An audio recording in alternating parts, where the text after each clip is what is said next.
পারে, নানা সমস্যা তো হতেই পারে। নারীরা এক জায়গা, পুরুষ এক জায়গা থাকলেও কখনো কখনো দুর্ঘটনা অনেক ঘটে থাকে। কিন্তু সেই তুলনায় আপনি দুনিয়ার বিভিন্ন উন্নত দেশের চাইতে বাংলাদেশকে যদি আপনি তুলনা করেন, আমি বলবো অনেক অনেক কম।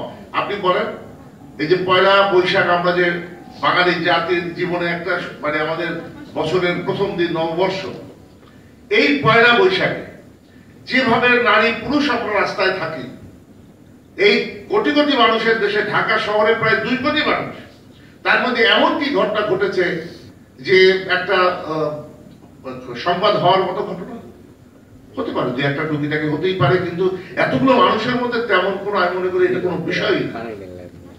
কিন্তু উন্নত দেশে এর চেয়ে বেশি ঘটে, এর চেয়ে আরো মারাত্মক মারাত্মক ঘটনা ঘটে। কিন্তু এইটাকে কেন্দ্র করে অনেকেই সমালোচনা করতে চান সরকার, অনেকেই সমালোচনা করতে চান যে আমরা এই আইন শৃঙ্খলা রক্ষায়